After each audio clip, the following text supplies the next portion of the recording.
Video.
Palakpakan po natin ang Lord.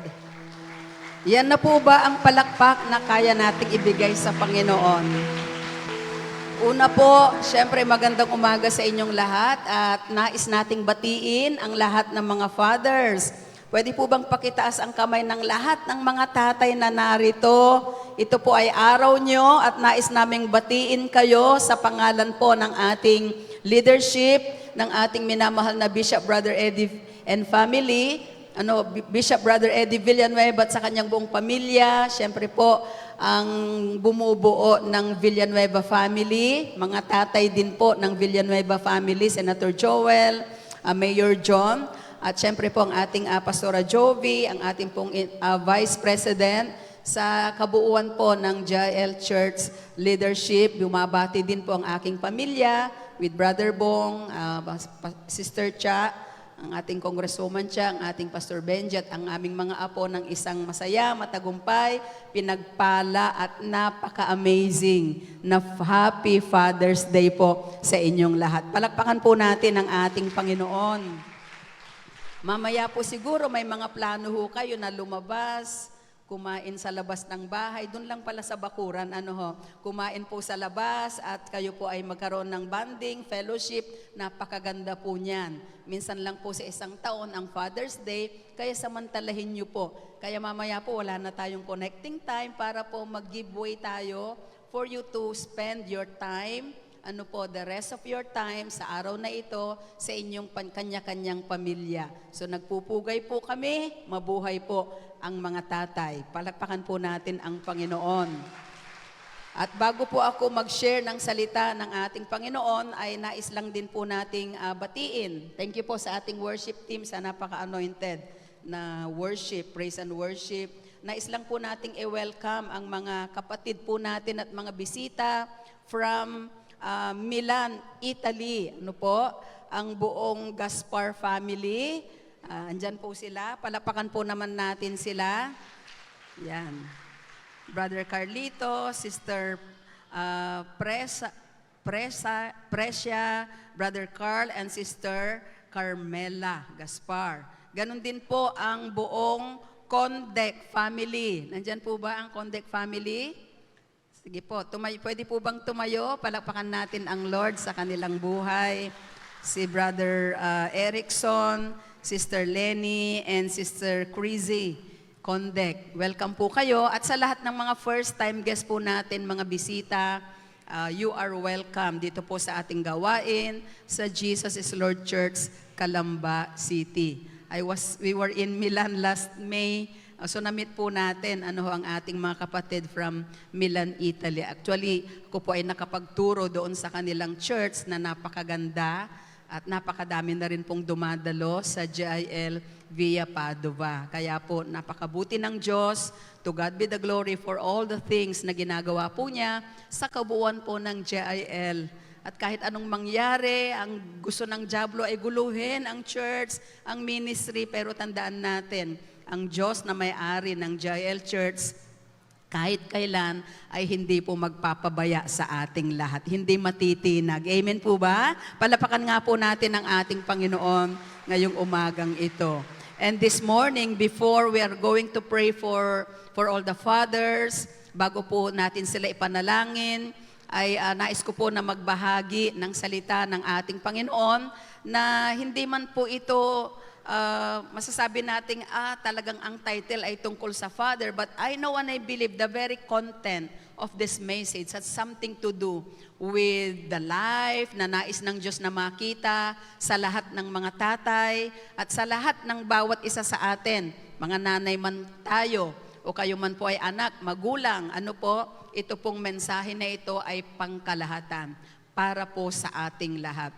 And this is what God wants to see in our lives. Nais po niyang makita sa ating pong mga buhay. At pinamagatan ko po itong the fruit of meekness. The fruit of meekness. Pwede po natin sigurong ipakita. Ito pong ating topic.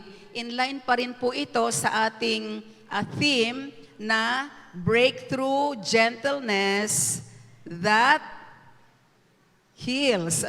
Parang di nyo na alam pag wala nang binabasa. Dapat yung kabisado natin. Kahit nasaan tayo, kahit nasa CR, nasa banyo, ang theme namin, breakthrough gentleness that heals. Kaya ang nais ng Diyos, magkaroon kami ng gentleness at nais ng Diyos kami ay gumaling. So nung pong ating first Sunday of the month, ang ating pinag-aralan is about breakthrough gentleness that heals, the power of God's gentleness. Makapangyarihan po ang tinatawag na gentleness, kahinahunan. Pwede nating iugnay sa kabutihan, kabaitan, kapakumbabaan, kababaang loob. Ayan po ang mga synonyms ng salitang meekness. At noong pong last Sunday, ay nag-focus naman tayo doon about healing. Since ang Diyos natin of gentleness, who is the God of gentleness, is a healing God, and gentleness heals, ay nag-focus tayo doon sa pagpapagaling na ang Panginoon ay tunay na nagpapagaling, hindi lang ng mga physical na sakit, kundi emotional sickness man yan, mental sickness, relational sickness, spiritual sickness, anumang klaseng sakit. God has revealed Himself as our Jehovah Rapha, our great doctor, our great healer. Palakpakan natin ang ating Panginoon. Praise the Lord, praise the Lord, praise the Lord.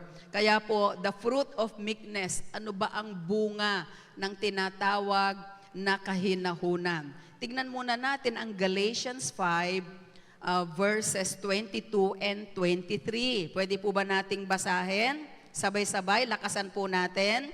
But the fruit of the Spirit is love, joy, peace, long-suffering, kindness, goodness, faith. 23, meekness, self-control. Against such things, there is no law. So, napakaganda po ng ipinapahayag ng aklat ng Galatia, Kabanatang 5, Galatians chapter 5, 22 and 23. At ito po ay tungkol sa bunga ng Espiritu, tungkol po sa bunga ng Espiritu. At nakakatuwa po na may mga bunga ang Espiritu. At kung titignan natin dito sa Galatians 5, sa binasa natin, fruit, sabihin natin fruit. Hindi sinabing fruits, po? Bagamat marami yan, pero fruit. Kasi po ang ubas, halimbawa, ihambing natin sa orchard. pagpipitas ka ng ubas, hindi lang naman isang butel, di ho ba, kundi cluster. Ano po? Kaya sasabihin mo, fruit, ano po, itong ubas na ito. So makikita po natin na itong mga bunga ng Espiritu ay magkakasama ho yan. Kaya kapag tayo po ay na-born again, hindi pwedeng hindi natin yan maranasan. Di ho ba? Hindi pwedeng hindi natin maranasan ang tinatawag na bunga ng Espiritu kapag tayo po ay nakakilala sa ating Panginoon. So, meekness is a fruit of the Holy Spirit, meaning God produces this quality of meekness in you as you rely on Him. Naproproduce yung tinatawag na meekness, naproproduce yung bungang yan. Love, joy, peace, gentleness, goodness, kindness, temperance, self-control, faithfulness, and long-suffering, patience.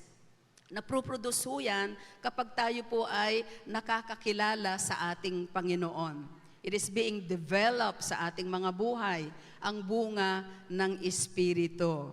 At minsan, nalalaglag ang bunga. Pwede bang tignan nyo nga yung katabi nyo? Pwede po bang tignan nyo? Sabi nyo, kapatid, nandyan pa ba ang mga bunga? O baka may nalaglag ng bunga, kaya mainit ang ulo natin. At nakikipagsabayan tayo sa init ng panahon. Nakikipagsabayan tayo sa init sa politika. Lalo na ngayon, grabe ang pambabash, na ginagawa po sa atin. Pero, huminahon po kayo. Diba? Maging mapang-unawa at dala-dala pa rin natin ang bunga ng Espiritu. Dahil yan ang karakter that the Spirit is producing in us. Yan ang karakter na pinuproduce ng Panginoon. Kasi kung babasahin din natin, yung bago mag-22, yung 19 to 21, yun naman yung deeds of the flesh. Yan naman ang bunga ng laman. Gawa ng laman. Pero ito naman ang bunga ng Espiritu. Kaya po, ang meekness, sabi po dyan, is a fruit of the Spirit. Meekness as a fruit of the Spirit. It is a fruit of the Spirit. And meekness is not weakness. Halos two weeks ago ay ito na po yung na inaaral ko na po itong katuruan na ito. Nilagay ng Panginoon sa puso ng inyong lingkod na ang meekness po, the fruit of meekness. At ang meekness is not weakness. Hindi po ibig sabihin na ang meekness ay kahinaan. It is often misunderstood as weakness. But biblical meekness actually means strength under control. So it is strength under control. Sabi nung iba, spineless ka, parang wala ka namang buto. Parang ang hina mo kasi sobrang hinahon mo. Sobrang mababang loob mo. Hindi po. That is power. So kung papansinin natin, ang mga naituro po sa atin sa mga nakalipas na mga buwan ay patungkol sa love, joy, peace, di ba? Faithfulness, di ho ba? So yan ay mga bunga ng Espiritu yan. At ito po ay kapangyarihan na kapag mayroon tayo nito, tunay nga po na ang buhay natin ay magtatagumpay sa bawat araw. Palakpakan po natin ang Panginoon.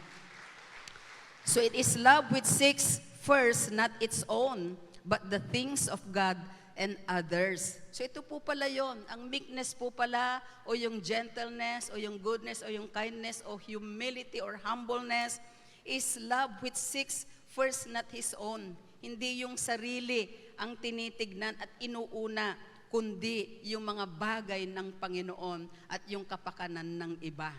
So parang nagkakaroon tayo ng idea, no? Kasi itong nakaraang Monday, di ba? Inuna ang trabaho ni Tess Daman para sa kapakanan ng iba. And yet, sobra ang bashing, sobra po ang ganito. But of course, we respect every opinion, pero tandaan natin, it is God who only knows kung ano po yung nasa puso natin. Ang mahalaga, hindi natin kailangang i-please ang tao, kundi ang dapat na i-please ay walang iba, kundi ang Panginoon. Palakpakan nga po natin ang Panginoon.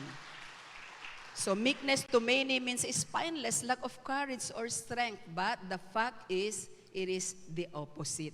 Kapag ikaw ay meek, ibig sabihin strong ka. namamanage mo lang.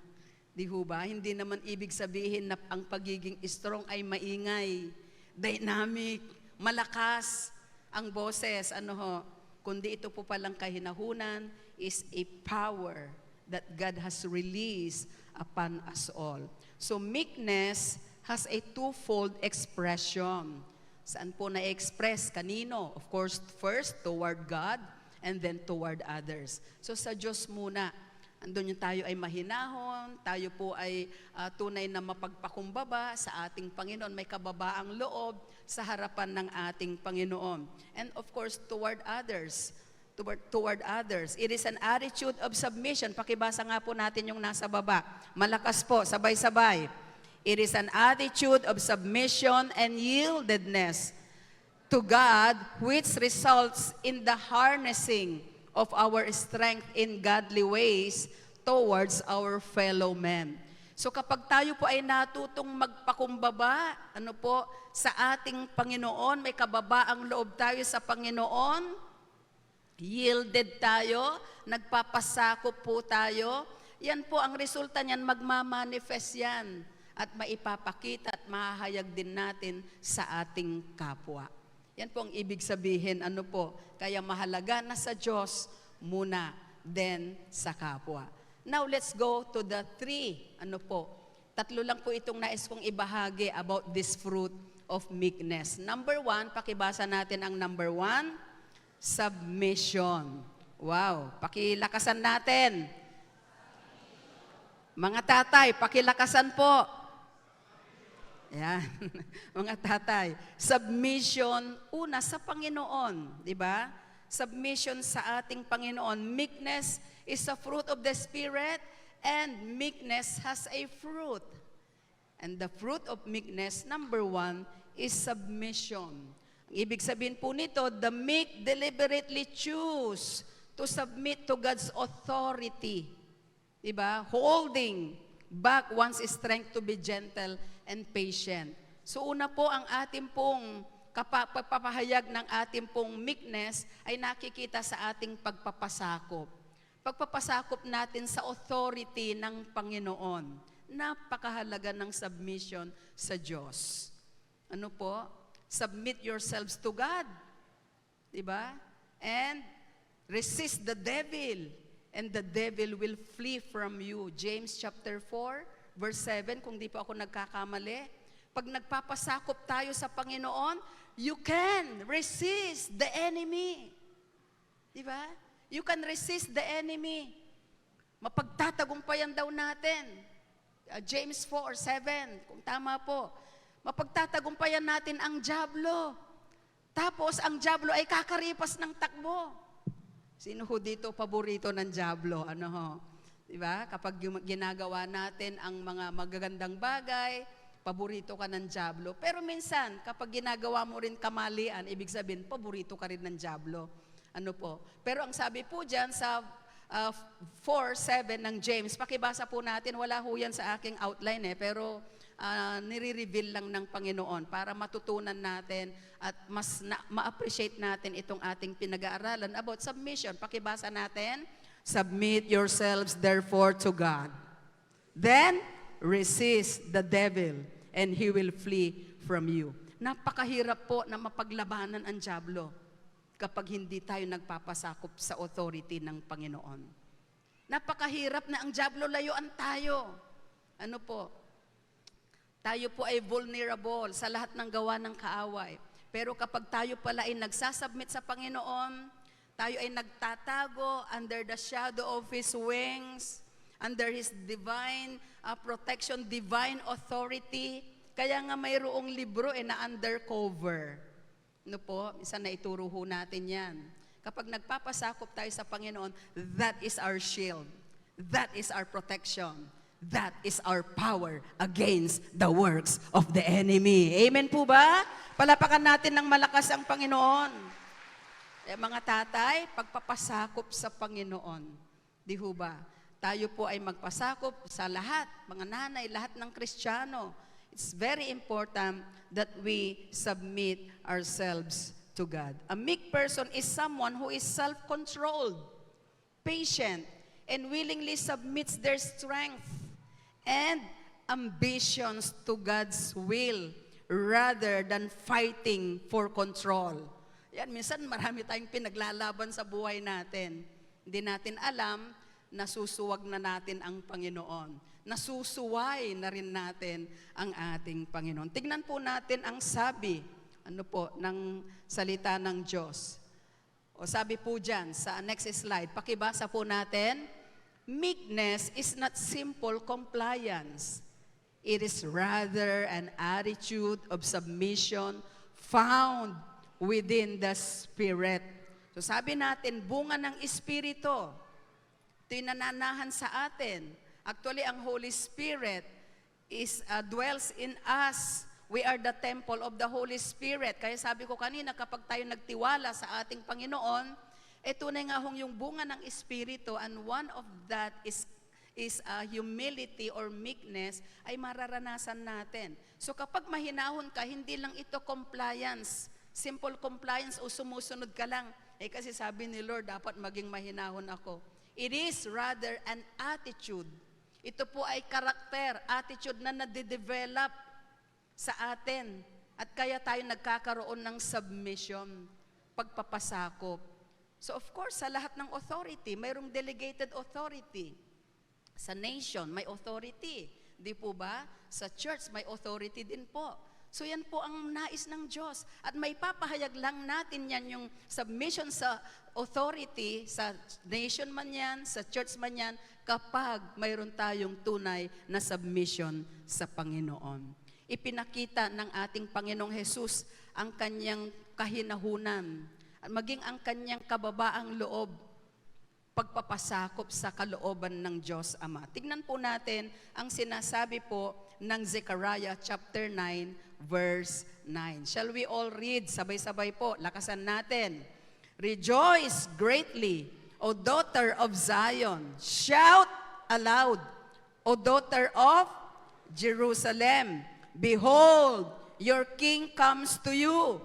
He is uncompromisingly just and having salvation, triumphant and victorious, patient, meek, lowly, and riding on a donkey, upon a colt, the foal of a donkey. Ito po ay prophecy, prophetic words tungkol sa pagdating ng Panginoon. At siya po ay sasakay sa isang asno doon po sa Matthew, kung mamaya titignan po natin. Pero ipinapakita po dito, ganda po ng salitang uncompromisingly. Dahil alam po natin, ito po ay prophecy, prophetic word sa pamagitan ni Prophet Zechariah na darating ang panahon, magalak ka Sion, magalak ka Jerusalem, sapagkat darating ang hari. Subalit ang haring ito, ina-expect nila na nakasakay sa napakalakas na kabayo. Ang haring ito siguro ina-expect nila na ipapanganak doon sa Buckingham Palace ng England. Ipapanganak doon sa Malacanang Palace ng Pilipinas. Ipapanganak doon sa White House ng Amerika. Maaring ganun ang iniisip nila kasi king. Pero alam natin na si Jesus ay ipinanganak sa isang pasabsaban. At yung hari ay darating, pero victorious siya. Just siya, triumphant siya. Pero with meekness, lowliness, and riding on a donkey. So tignan po natin ang sinasabi dito, that as the Lord of Calvary, He is just.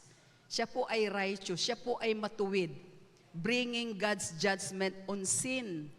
So, matuwid siya, mahinahon siya, pero pag sinabing matuwid, hindi pinapalagpas ang kasalanan. Huwag nating isipin, dapat mahinahon kayo, mabuti kayo, dapat huwag nyo nang punain ang mga kamalian. Huwag nang punain ang kasalanan. Hindi po. Ang totoong nagmamahal ay tunay na pinupuna at tunay na dinidil ang kamalian.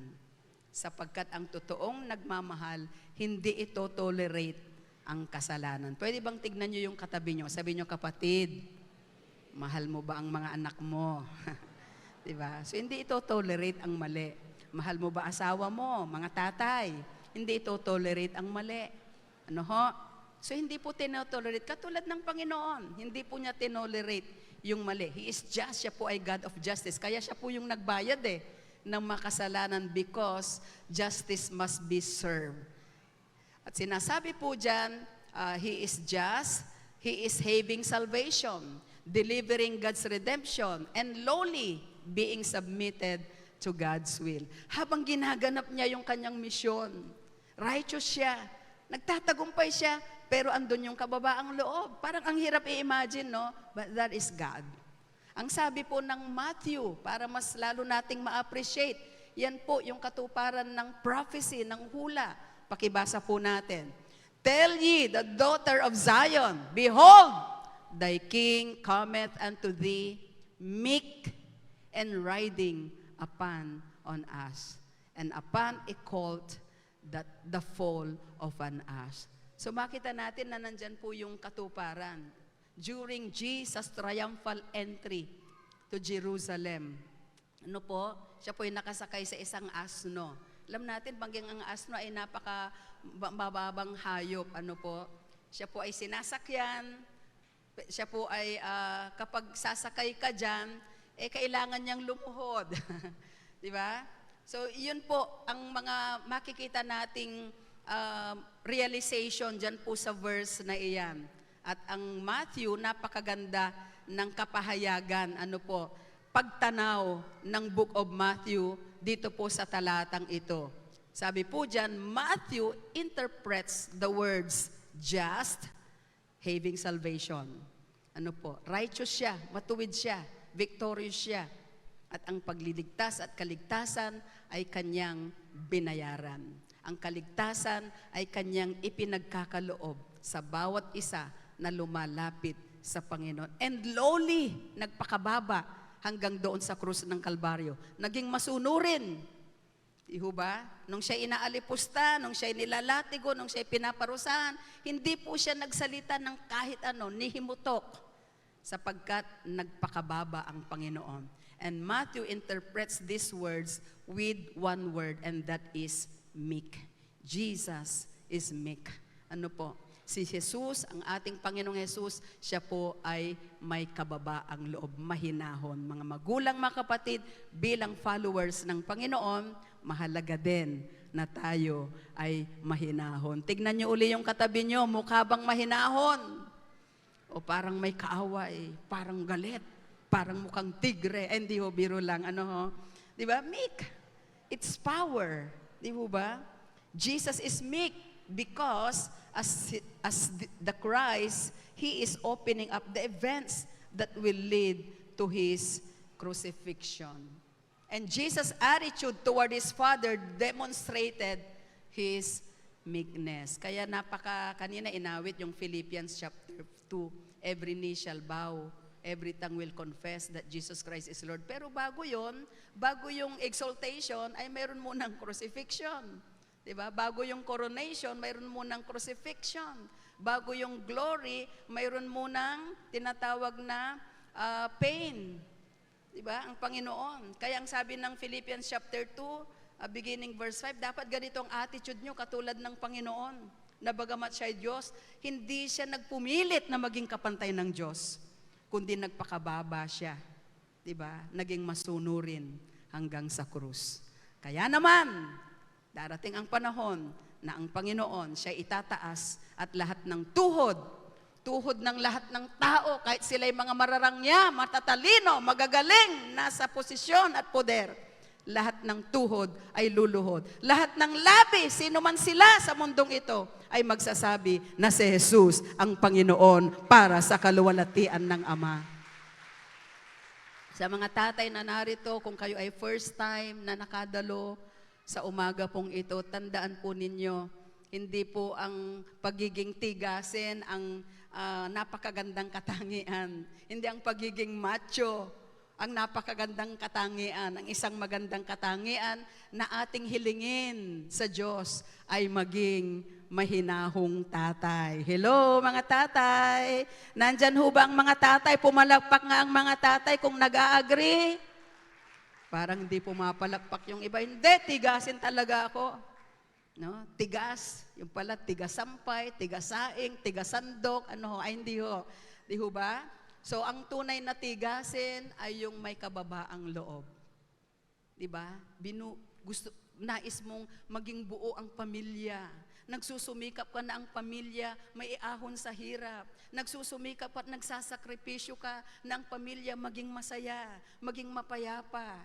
Nananatili ang respeto sa isa't isa. Yan ang pamilyang kinalulugdan ng Diyos. At ang susi, ano po? Siyempre, ang Panginoon, number 1. Pero ang susi po dyan gagamitin ng Lord ay walang iba, kundi ang mga tatay, mga daddies, papas, airpods, itang, kayo po ang gagamitin ng Panginoon. Kaya kung nagpapasakop kayo sa Diyos, tunay nga ho na ang Diyos ay malulugod sa inyong buhay. Amen po ba? Palapakan nga po natin ang Panginoon. Di ba? Pangalawa, the fruit of meekness is teachability. Ang mga taong mababa, may kababaang loob, teachable. Pakisabi po, teachable. So, sa ibang pwedeng sabihin nating teachableness. Di ho ba? Pagiging, pagkakaroon ng espiritu na matuto. Di ho ba? Matuto, turuan ng ating Panginoon. Tandaan natin that our God is our great teacher, the Holy Spirit. Nagtuturo ang banal na espiritu. Sabi ng Psalm 25, verse 9, pakibasa natin, sabay-sabay po, lakasan po natin. The meek, He will guide in judgment, and the meek, He will teach His way.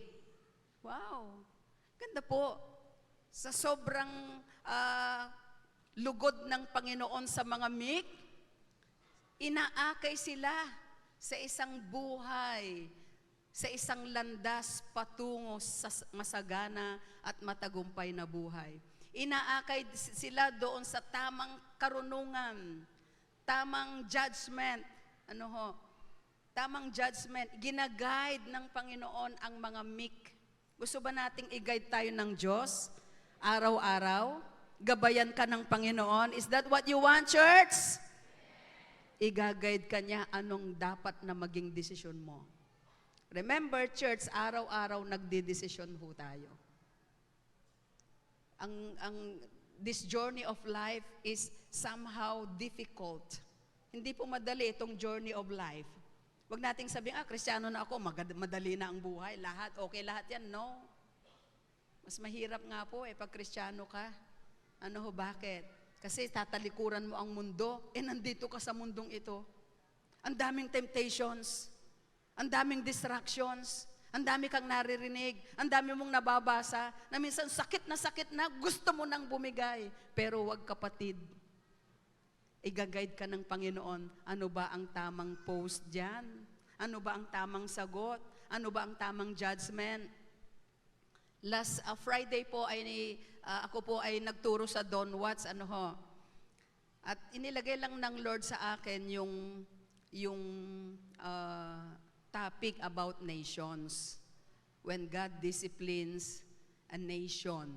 At alam niyo po, yung sa Ezekiel 21, isa po sa aking mga devotion o quiet time, reflection. At alam niyo po na kaugnay sa bansa, na ang Diyos, dinidisiplina din ang bansa. At kapag nagdisiplina ang Panginoon ng bansa, syempre, hagip lahat ng individual, the righteous and the wicked. So, hindi po tayo makakatakas doon sa mga kahirapan na nakikita natin. Apektado tayo pag tumaas ang gasolina, pag tumaas ang mga bilihin, pag nagkaroon ng lindol, pag lumindol naman, hindi lang doon sa tapat ng bahay ng mga wicked. Di ba? Pag umulan, ay hindi lang naman doon sa tapat ng bahay ng mga righteous. Pinapaulan niya at pinapasikat daw niya ang araw sa mga wicked at sa mga righteous. Pag lumindol ay hindi lang naman sa kapitbahay mo, may lindol, sa iyo wala. So ibig sabihin, affected po tayo. Pero, bagamat affected po tayo, ang Diyos pa rin ang magtuturo sa atin ng tamang landas patungo sa kasaganaan, patungo sa tagumpay, patungo sa restoration. At ituturo at i-guide din niya tayo sa tamang mga judgment. Para hindi po tayo basta sige lang ng salita, no. So katulad nung kabayo, kasi nga po ang meekness ay, ang isang inilagay na illustration ay yung war horse actually, dynamic, malakas. Pero hanggat hindi kinocommand ng kanyang master, hindi po yan aarangkada. Tama po ba? Bakit? Tamed yan. Kaya mayroon siyang bukado ba tawag doon, di ho ba?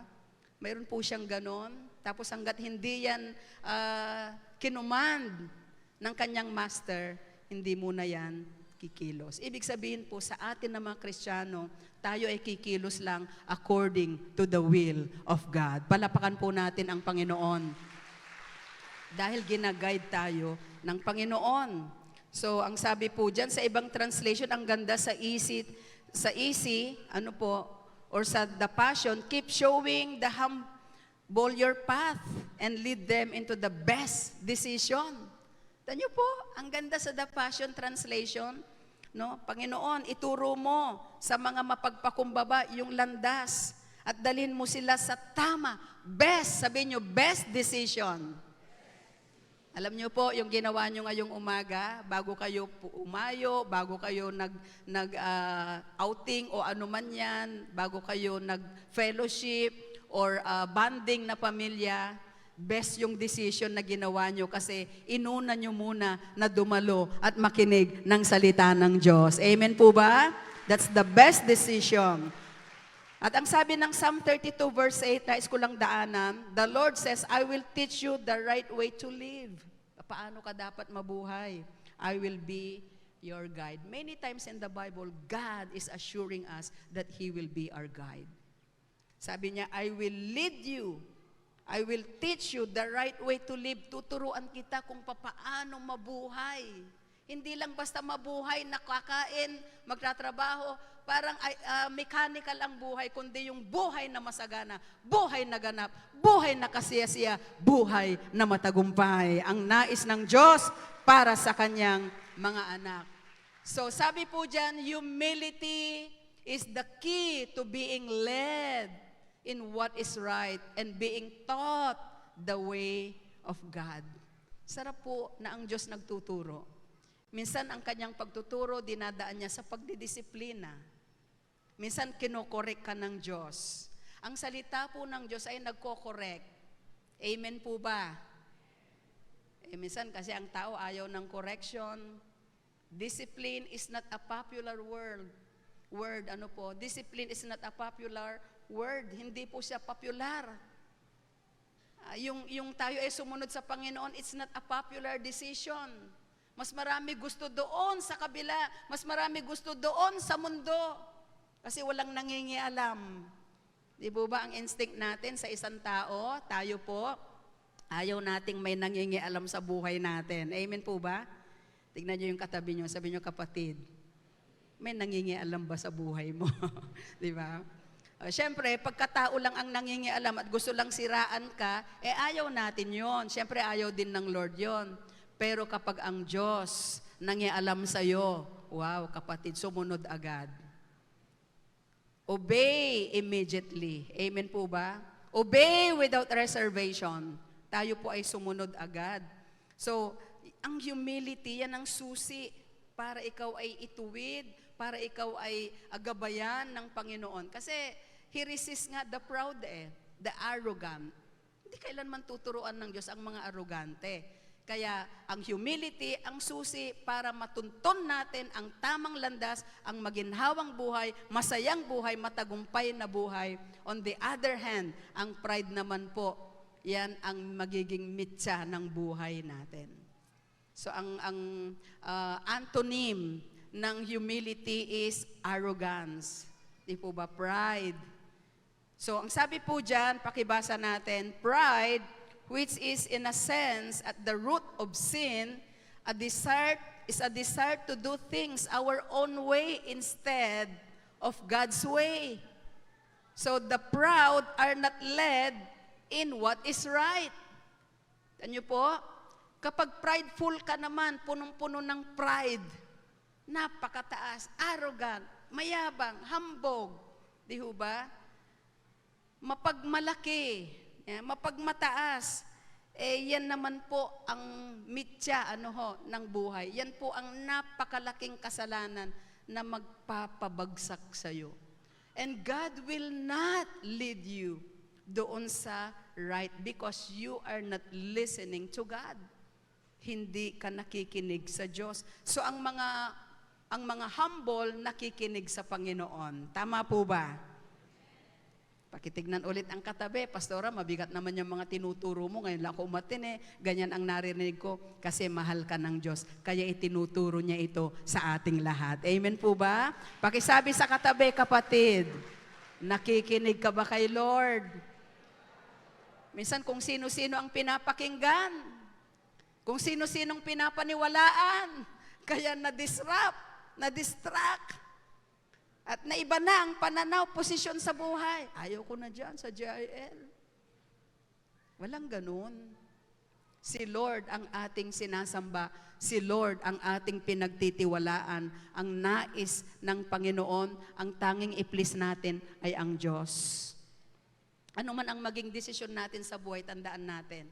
Pinili mo to, may masasabi sa'yo. Pinili mo to, may masasabi sa'yo. Ang gawin mo, huwag mong i-please ang tao, i-please mo ang Diyos, piliin ang tama. At ang tama, yung tuloy-tuloy ang trabaho. Ang tama, natutulungan ang mga tao. Yan ang mga tamang desisyon. So, napakahalaga ng tinatawag na meekness. Napakahalaga ng teachability. Mayroon tayong teachable spirit. Therefore, the humble rely on God for direction and they are not disappointed. Hindi mabibigo ang sino mang nagpapakumbaba sa Panginoon. Itataas ng Diyos sa tamang panahon. Amen! Tignan po natin ang Matthew 11. Meron lang po akong nakita dito na napakagandang ating mabulay-bulay. Sa The Message Translation, ang ganda po. Basahin po natin ang 29:30 ng Matthew, 29 to 30, o 28 to 30 ng Matthew 11. Sabay-sabay. Are you tired? Worn out? Burned out on religion? Come to me. Get away with me. And you'll recover your life. Wow. I'll show you how to take a real rest. Walk with me and work with me and watch how I do it. Learn the unforced rhythms of grace. I won't lay anything heavy or ill-fitting on you. Keep company with me and you'll learn to live freely and lightly. Napakagandang pangako ng Panginoon. Ang kanyang sinasabi, pagod ka na ba sa buhay mo, sa relihiyon? Actually po, ang relihiyon nakakapagod. Pero kapag Kristiyano ka at may relasyon ka na tama sa Panginoon, nakaka-inspire yan, nakaka-encourage. Amen po ba? Palapakan nga po natin ang Panginoon. Pero pag relihiyon ang iyong sinasapian, sumapi ka sa relihiyon, umanib ka sa relihiyon, mapapagod ka. You'll be worn out. Ano po? So, kapag sinasabi natin, parang nakakapagod namang dumalo dyan. Siguro, baka ang akala natin relihiyon ito. This is not a religion. Ang ating natutunan dito at natuklasan at nasumpungan ay tamang relasyon sa Panginoon sa pamagitan ng pananampalataya sa tunay na Diyos. Jesus is Lord. So sabi ng Lord, come to me. Pagod ka na, come to me. Come to me. Get away with me. And you will recover your life. Magkakaroon ng recovery, restoration ang buhay mo. Palalakasin kita.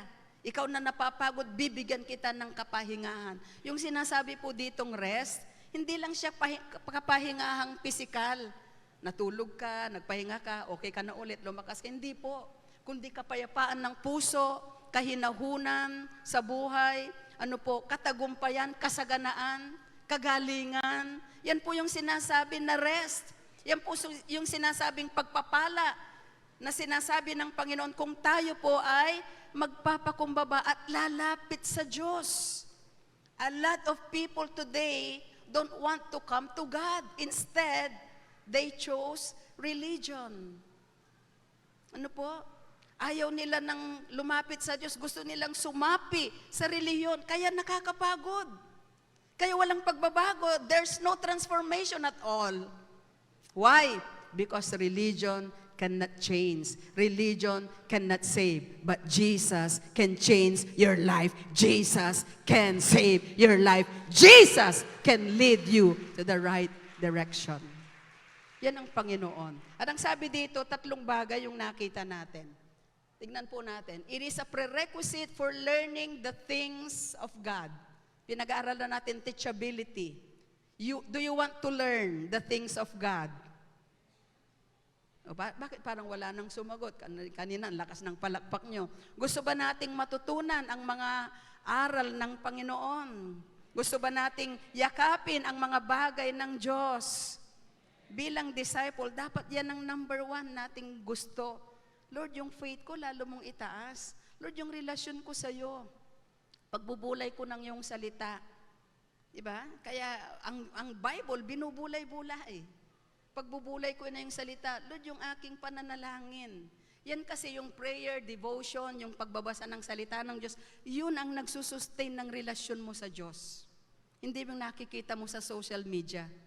Hindi yung opinion ng tao ang magsusustain sa faith mo, kundi yung pananalangin mo, yung iyong pagbabasa ng iyong salita, yan ang magsusustain sa relasyon mo sa ating Panginoon. Palapakan po natin ang Panginoon. And bilang mga disciples, sino po dito disciples ni Lord? Taas ang kamay, iwagayway ng mataas. Ang mga disciples ni Lord, itaas natin ang ating mga kamay. Tayo pong lahat na tagasunod. Ang ibig sabihin ng disciple, tagasunod. At ang disciple galing sa salitang discipline. Kaya ang disciple ay someone who is willing to learn. A disciple is someone who is willing to be taught. So pag disciple ay nagpapaturo. Ang disciple ay nagpapatama. Ang disciple ay nagpapakorek. Learn from God. Sabi po sa binasa natin. So following Him as His disciples. At ano daw ang dapat nating gawin? Walk with Him. Lumakad tayo kasama ang Panginoon. I-guide ka nga niya sa tamang landas Hindi ka niya hayaang mapariwara. Work with Him. Maglingkod ka at hindi ka rin mapapagod sa paglilingkod. Kahit minsan mahirap ang maglingkod at sumunod, hindi ka mapapagod. Bakit? Kasama mo ang ating Panginoon. Amen po ba? Sa mga naglilingkod, sa mga workers, sa mga kamanggagawa, don't stop. Don't get tired in doing good. For in due time, you will reap a great harvest. In due time, you will be rewarded for your commitment to serve the Lord. Laging nakatingin ang Diyos. At ang sabi diyan, watch how I do it. Ibig sabihin, tignan mo ano bang pamamaraan ng Diyos. Huwag yung pamamaraan mo.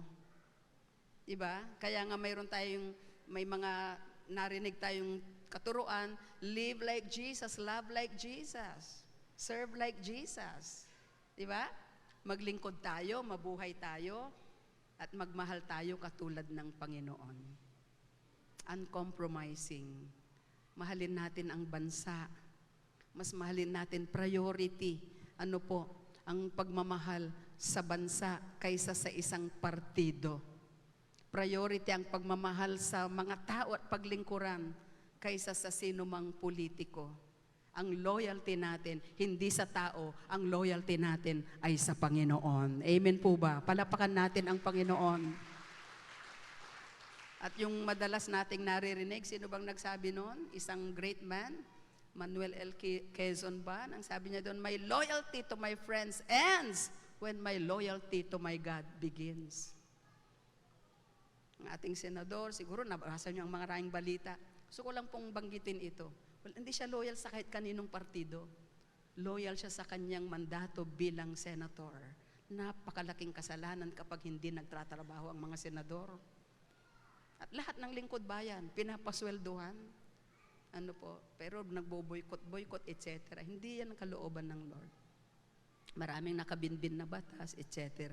So kailangan kumilos, kailangan magtrabaho. Sino man yung nandyan. Basta ang mahalaga, alam mo yung purpose mo. At yung purpose mo ang dapat mong gawin. Kasi at the end of the day, ikaw ang haharap sa Diyos, magbibigay sulit, mananagot. Amen po ba? Naunawaan ba natin, my dear Jael Calamba family? Palapakan natin ang Panginoon. Kaya ang sabi ni Pablo in Galatians 1:10, if I am going to seek the approval or the applause of man, if I am going to seek to please man, I cannot truly serve God. Galatians 1:10. Kung ang aking pakakamithiin, ayan, basahin nga po natin sabay-sabay. Am I now trying to win the approval of human beings or of God? Or am I trying to please people?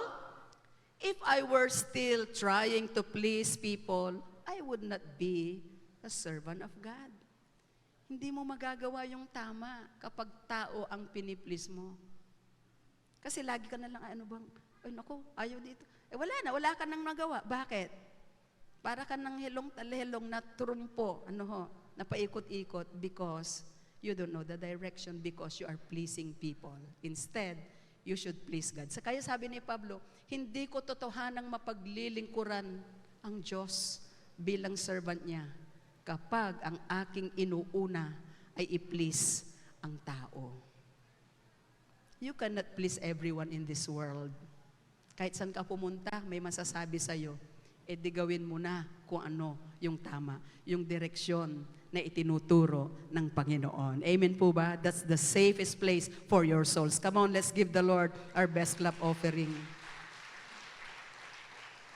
When Jesus said, "For I am meek and lowly in heart," He was not lacking humility. He was simply expressing the truth of His obedience to the Father.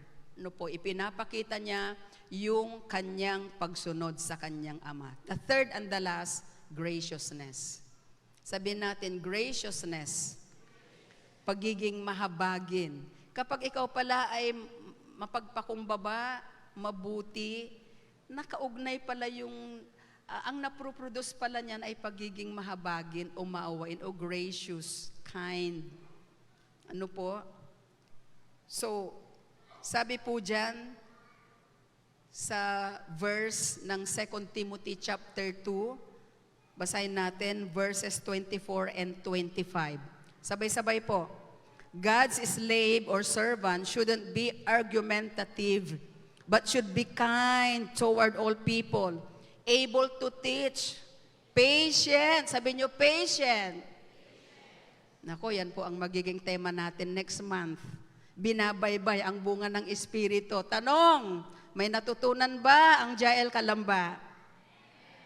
Salamat sa 20 sumagot. May natutunan ba ang Jael Calamba? Nade-develop ba yung fruit of the Spirit?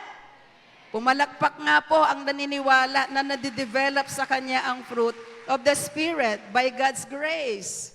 Hindi naman natin kaya kung wala ang Diyos. Hindi natin kaya apart from the Holy Spirit. For it's not by might nor by power, but by the power of the Spirit.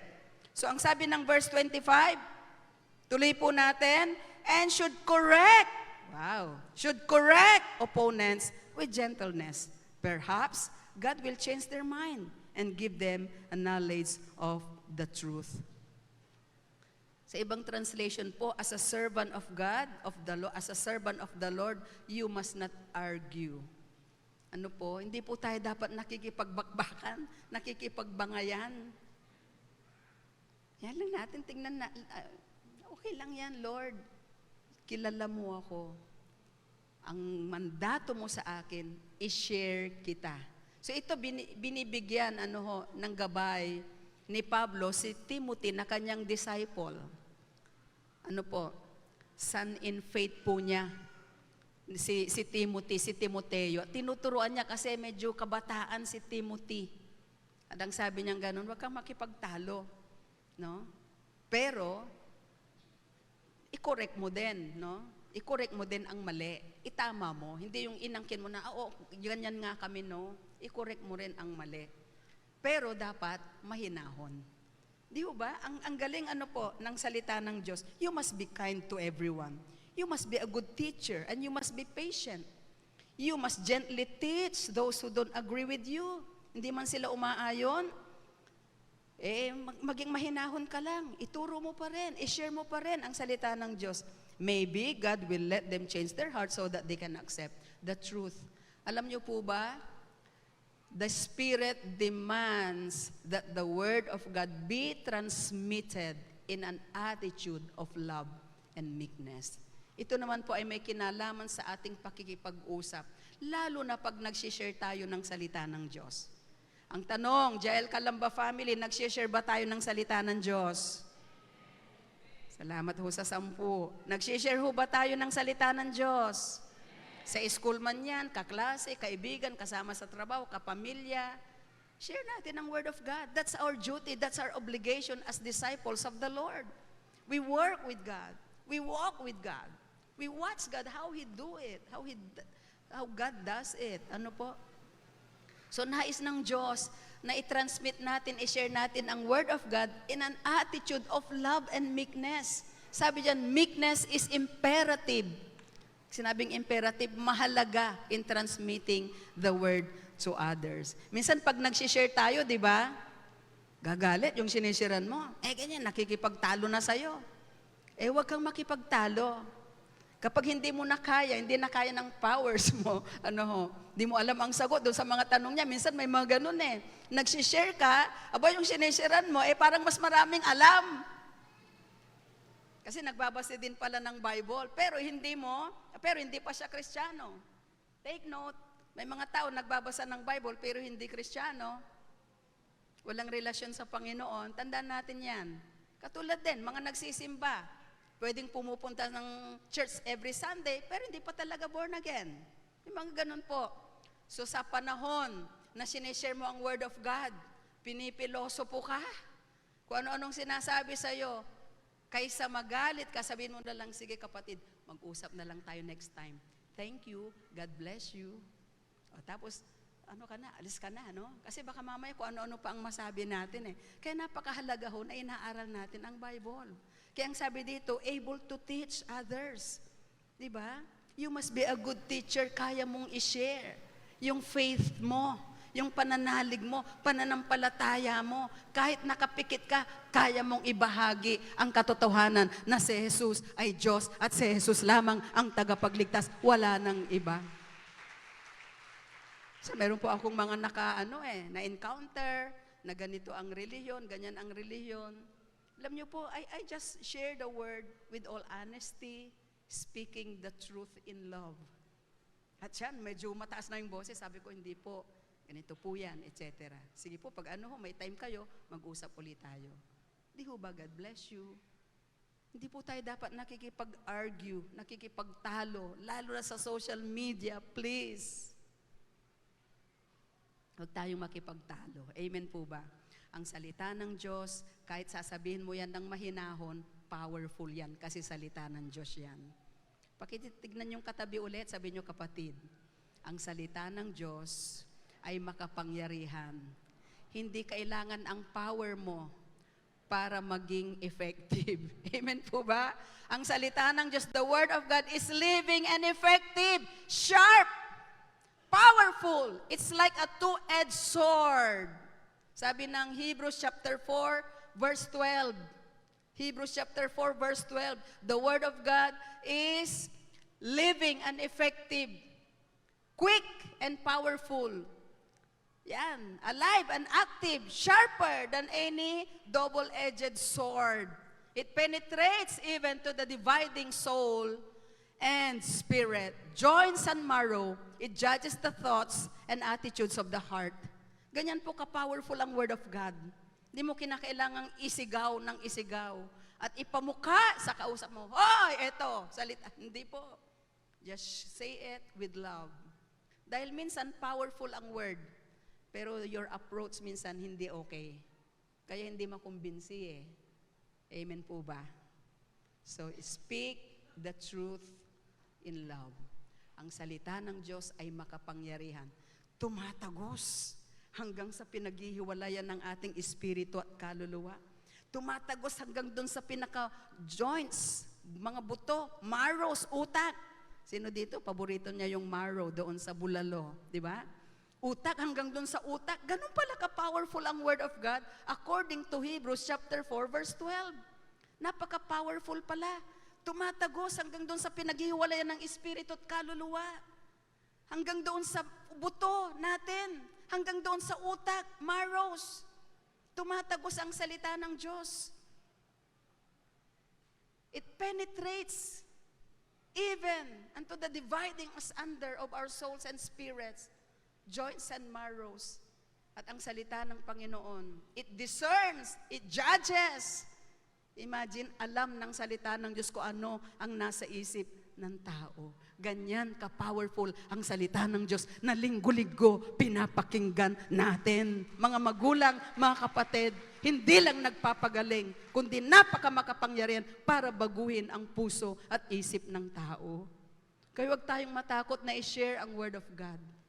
Sa mga tatay na narito, ano po, it's your obligation to lead your children doon po sa tamang landas. Obligasyon niyo po, mga tatay, na pangunahan ang inyong pamilya sa pananalangin. Obligasyon niyo po, mga tatay, na pangunahan ang inyong pamilya sa pagdalo sa church. Mga tatay, taas uli ang mga kamay ng mga tatay. Hindi yung kayo ang pinipilit, uy, bumangon ka na dyan, o punta tayo sa church. Ako inaantok pa. Pero pagdating naman sa, uy, si paring nagyayakag inuman. Sige, okay ako dyan. Hello? Meron ba ganun dito? Wala. Wala yun dito. Nandun sa kabila. Amen po ba? Sana po, ganun. That's our responsibility. Ganyan na ang responsibility ng mga tatay. I-lead nyo ang pamilya nyo sa tamang pamumuhay, sa tulong ng Panginoon. Siyempre, hindi nyo rin kaya lahat. Pero sa tulong ng Diyos, kakayanin nyo ang lahat ng bagay. Palapakan natin ang Panginoon. Ang salita ng Diyos ay bulay-bulayin ng buong pamilya at i-share natin sa iba ang salita ng ating Panginoon. San man kayo pumaroon, san man kayo makarating, do not neglect to share the Word of God because the Word itself is life, Spirit. Di po ba? Ito po ay buhay, ito po ay Espiritu. Sabi po ng Colossians 4 verse 6, last 2 slides, tapos na po ako. Ano pong sabi dyan sa Colossians 4 verse 6? Let your speech always be gracious, seasoned with salt, so that you may know how you should answer everyone. Hayaan ninyo na inyong mga pananalita ay maging mahinahon. Ang pananalita nyo ay maging puno ng kahabagan. Di po ba? Seasoned with salt, tama yung timpla, hindi maalat.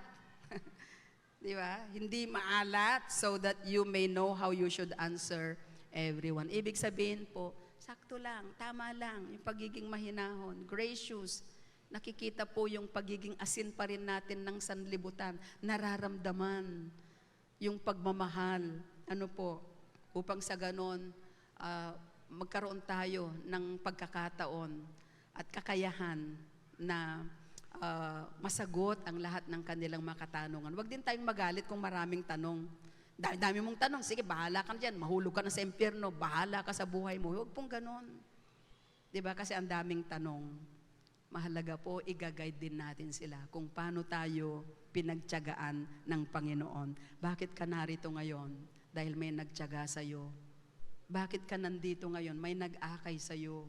May nag-lead sa'yo. Bakit andito ka pa rin hanggang ngayon? Kahit napakadaming problema, kasi ang Diyos na tumawag sa'yo ay tapat sa Kanyang pangako. Amen po ba? Palapakan natin ang Panginoon. And last slide. Pakibasa po natin, ang music team po. Pakibasa po natin, sabay-sabay, malakas. The highest life always claims for itself the humblest service. Ang pinakabuhay na matagumpay ay ang isang buhay na punong-puno ng kababaan sa paglilingkod, sa paggawa, sa pagganap ng ating mga tungkulin. So, if you want to be great in the kingdom of God, learn to be the servant of all. Sabi po yan ng Bible. Ano po? Highest life. Yung best life always claims for itself the humblest service. Maglingkod tayo ng tapat. Maglingkod tayo ng may kababaang loob. At ito po ang ganda. Basahin po natin yung second phrase, nasa gitna, highlighted. Keep on your life branch the fruit of meekness. Panatilihing nananatili yung bunga nandun sa sanga. Alin ho bang nagbubunga? Yung puno o yung mga sanga? Parang ang hirap ng sagot. Alin ba ang namumunga? Yung puno o yung mga sanga? Mga sanga. Sabi ng Bible, tayo daw ay mga sanga.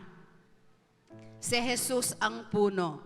Jesus said in John chapter 15, I am the vine, you are the branches. Ang isang sanga na hindi nakakabit sa puno, and the vine is Jesus. Kapag hindi ka na nakakabit sa puno, mamamatay, matutuyo. Siyempre, walang bunga. At ang ginagawa sa isang sangang natuyo, sinusunog. Ibig sabihin, kapag wala ka sa Panginoon, may kapahamakan. Kaya manatili ho tayong nakaduktong, nakaugbong sa puno. At ito po ang tanong ni Pastora ulit. Kapag nananatiling nakaugpong tayo sa puno, ano ang mangyayari sa sanga? Pakilakasan. Mas malakas pa dyan. Ang tanong, may bunga na po ba ang mga sanga sa Jael Calamba? May bunga na po ba? Dapat may bunga yan. Tatay ka, may bunga sa pamilya. Pagiging mahinahon, pagiging responsable, pagiging matuwid, pagiging mapagmahal, mapagkalinga. Nanay, ganun din po. May mga instructions ang Diyos, pati sa mga anak. In the book of Ephesians chapter 5, 22 hanggang 25. May instruction ang Diyos sa mga asawang babae, asawang lalaki, sa mga anak at sa mga magulang. At kapag nasunod natin ang mga instruction ng Panginoon, wow, glory to God, magtatagumpay ang ating pamilya. I believe lahat ng tatay gusto nilang magtagumpay ang kanilang pamilya. Amen po ba? Maglingkod ang buong pamilya sa Panginoon. Instead of growing into the way of the world, let us strive to grow in the way of gentleness. Lord, nais naming ranasan ang gentleness. Nagsusumikap ka para maging mahinahon, para manatili ang bunga ng Espiritu na kababaang loob. Palapakan natin ang Diyos. Tumayo po tayong lahat. Hallelujah! Oh, thank you, Lord. Thank you, Jesus. Thank you, Father. Siguro po bago ko tawagin ang mga tatay sa unahan, magpipray muna ako for everyone, general prayer, at awitin natin yung awit na yon, sa puso't isip niya, ikaw ay mahalaga. Iyong pagdurusa, kanyang nadarama. Ano po? Patuloy lang tayong magpakababa sa harapan ng Panginoon, lumapit sa ating Panginoon, pagkatiwalang ating buhay sa ating Panginoon. Hindi ko na po kayo tatawagin para lumapit sa unahan. Just the Father, mamaya po, pag-pray-pray po natin sila. As we sing that song with all our hearts, let us lift up our hands, let us bow our heads, let us close our eyes. Hallelujah!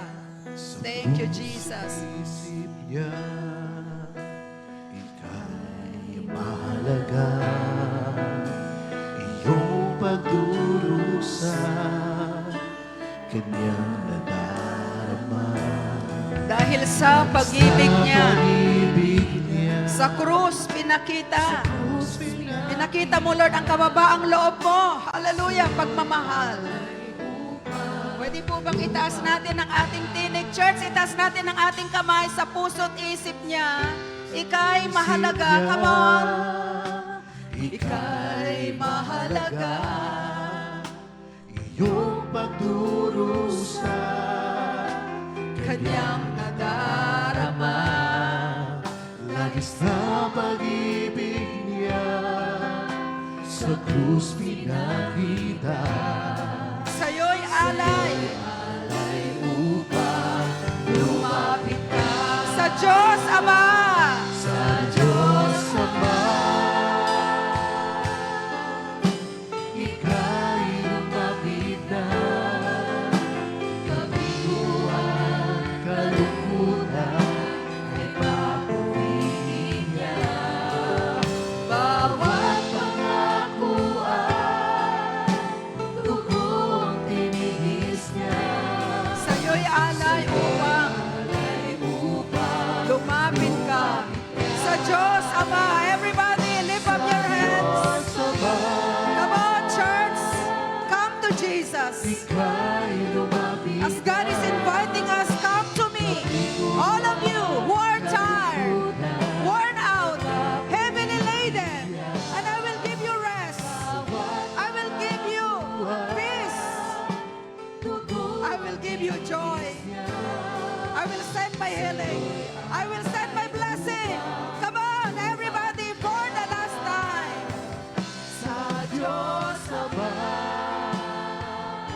Sa'yo'y alay upang lumapit ka. Sa'yo'y alay upang lumapit. For the last time, sa'yo'y alay. Sa'yo'y alay upang lumapit ka.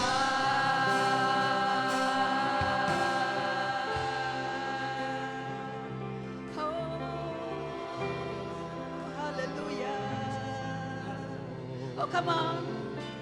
Sing the melody of praise as we honor the Lord today. As we worship the Lord this morning, let us express our gratitude. Let us express our willingness to learn. Let us express our submission to His authority, submission to His love. Oh, Rabba Shanda, thank you, Lord, for showing us the way, the right way to live. Salamat, Panginoon, sapagkat sa umagang ito, muli kang nagpakahayag. Muli mong ipinahayag, ipinakita, Panginoon, ang iyong kaluwalhatian sa pamagitan ng iyong mga salita. Thank you, Lord, habang kami nakayuko, nakapikit, nais po naming ihandog muli ang aming buhay. Araw-araw nais namin, Lord, nagabayan niyo kami. Araw-araw nais naming lumakad, Panginoon, kasama ka. Araw-araw nais namin, Panginoong, maglingkod na Ikaw ang nangunguna. Ikaw ang nagpapalakas. Araw-araw nais naming tunghayan ang mga dakilang bagay na ginagawa mo sa aming buhay. Pwede po bang sabihin natin ang mga panalangin na ito? Ama naming Diyos na banal, Ama naming Diyos na banal, Diyos na makapangyarihan sa lahat. Diyos na makapangyarihan sa lahat. Salamat po ng marami Salamat po ng marami sa iyong mga salita sa iyong mga salita na muling itinuro na muling tinuro at ipinahayag at ipinahayag sa aming kalagitnaan. sa aming kalagitnaan. Salamat sa pagpapakita nyo Salamat sa ng pagpapakita isang halimbawa, ng isang halimbawa, dakilang halimbawa dakilang halimbawa ng kababaan ng loob. ng kababaan ng loob. At dahil po dyan, Dahil po dyan, magkakaroon kami magkakaroon ng kami kapatawaran sa aming kasalanan sa aming at kaligtasan sa aming mga at buhay. kaligtasan sa aming mga buhay. Patawarin nyo kami, Tawarin niyo kami, siyasatin, siyasatin, linisin, linisin, at gawing karapat-dapat. gawing karapat Ibinubukas namin ang aming puso. Bukas po namin, Patuloy ka naming pinagahari. patuloy ka namin, Inilalapit namin ang aming mga sarili. lalapit po namin ang At aming kinikilala at inaanyayahan at ka namin kinikilala at inaalayahan ka namin. bilang na maghari sa buhay Na namin. maghari sa buhay Bilang namin. Panginoon, Bilang tagapagligtas tagapagligtas ng aming buhay. ng aming buhay. Salamat po Salamat po sa iyong pag-ibig. sa iyong pag-ibig. Salamat sa pagpapatawad. Salamat sa pagpapatawad. Salamat po sa iyong kahabagan sa Salamat sa amin. iyong kahabagan. At sa turuan niyo po kami amin. At turuan niyo na kami lumakad na lumakad ng ayon sa iyong kalooban. ayon sa iyong Salamat sa kalooban. buhay na walang hanggan. Salamat sa buhay. Salamat sa tagumpay. Salamat sa Ito po ang tagumpay. aking panalangin Ito po ang aking sa pangalan ni panalangin. Jesus. Ako na lang ang mananalangin before I call on all the fathers. Lord Jesus, i-bless niyo po ang bawat lalaki at babae na nagtungo sa lugar na ito. Natutunan namin, Panginoon, kung gaano kakadakila, kabuti, na tiniis ang lahat ng hirap at pasakit upang kami, Panginoon, ay magkaroon at magmana ng isang buhay na ganap at kasiyasiya. Buhay na matagumpay at buhay na walang hanggan. Lord, sa oras na ito, kilala mo ang bawat isa, alam mo ang kanilang pangangailangan. Ama, sa mga sandaling ito, ano man po yun, lahat ng kanilang pangangailangan, lahat ng kanilang mga panalangin, katagpuin nyo sa pangalan ni Jesus. All the benefits of the cross, Lord, be poured out upon their lives, upon their family. At ganun din ang kanilang deepest prayer, ano man po yun, para sa asawa, para sa pamilya, para sa kanilang trabaho, sa kanilang economic life, sa kanilang pong pananalapi, sa kanilang katawan, sa kanilang mga sakit o karamdaman man. God, Lord Jesus, continue, Lord God, to answer them, touch them, and heal them by the power of the Holy Spirit. Hayaan niyo po na silang lahat ay makaranas ng kalapitan ng Panginoon. Continue to sustain them with your power. Sustain them with your love. Continue, Lord Jesus, na iparanas mo ang espiritu ng meekness, gentleness, goodness, and kindness, Lord.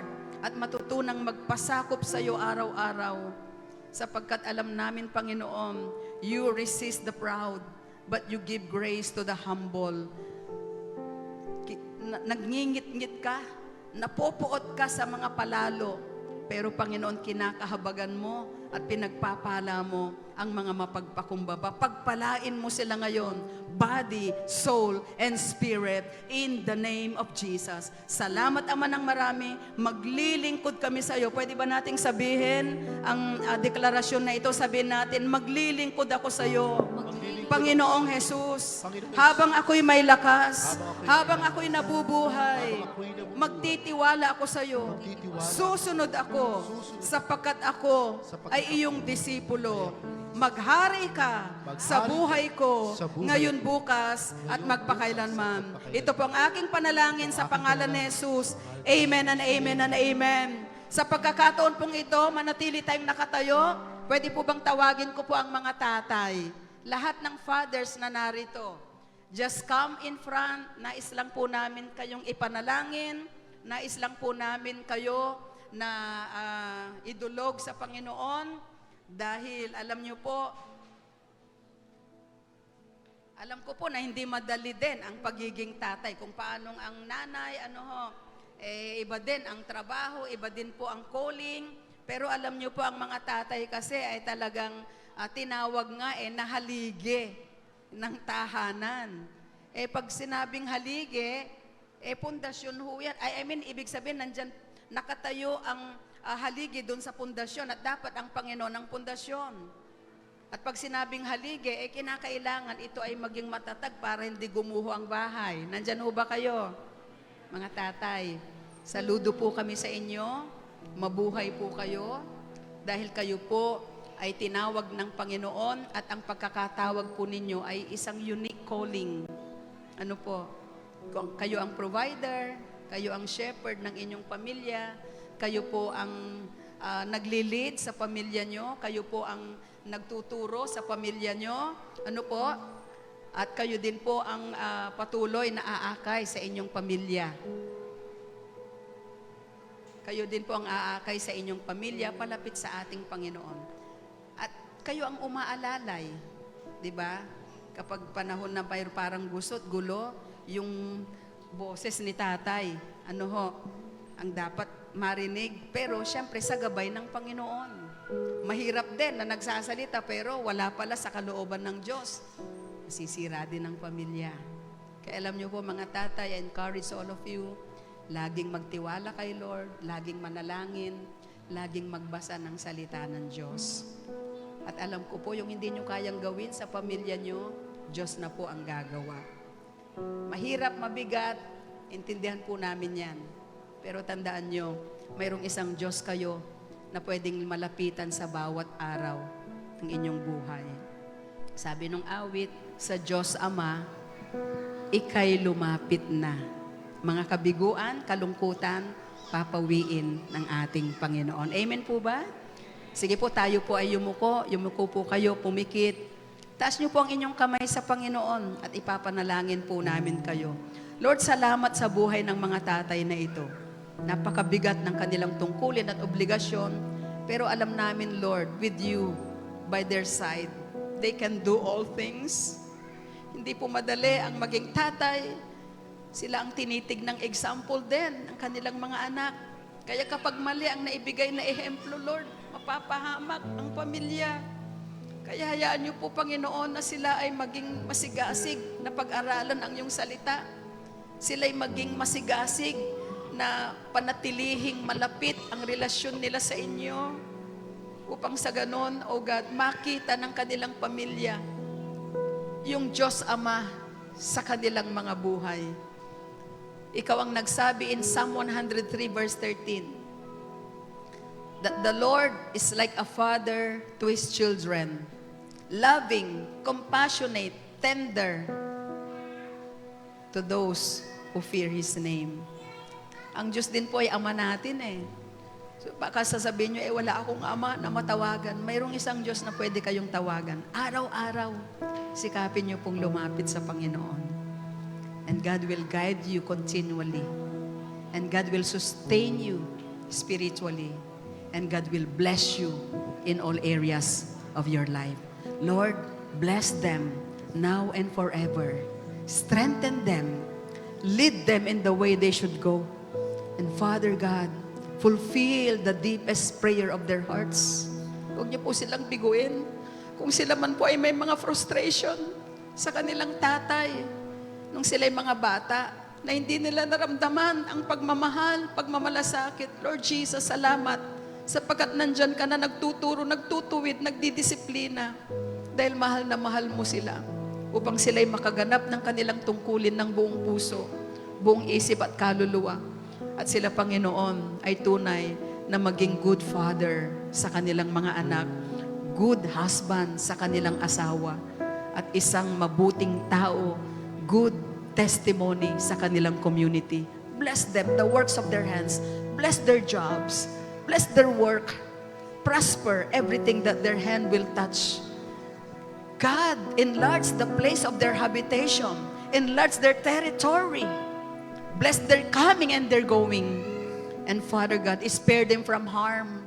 Ilayo mo sila sa lahat ng tukso, sa lahat ng kasalanan. Ilayo mo sila sa lahat ng kamalian. Ilayo mo sila sa sakit, sa kuna, maging sa karamdaman, maging sa kahirapan. Pagpalain mo sila ngayon, bukas at magpakailanman. Pagalingin ang kanilang sakit, pagpalain sila, body, soul, and spirit. At katulad ni Joshua, sasabihin ng mga tatay na ito, as for me and my family, we will serve the Lord. Salamat, Lord. We give you praise. We give you honor. This is our prayer in Jesus' mighty name. Ang lahat ay magsabi ng malakas na amen and amen and amen. Huwag muna kayong umalis. Mayroon lang pong simple na token na ibibigay po sa inyo. Again, mula po on behalf of our beloved Bishop Brother Eddie Villanueva, our father in faith, sa kanilang buong pamilya, binabati ko po kayo kasama ng aming pamilya ng isang maligaya, masaya, matagumpay na Father's Day sa inyo pong lahat. God bless you all. Mabuhay po kayo. Pagpalain kayo ng ating Panginoon. 10 ng inyong buong pamilya. To God be the glory. Palapakan po natin ang ating Panginoon. Glory to God and God bless everyone. Praise the Hallelujah. Lord.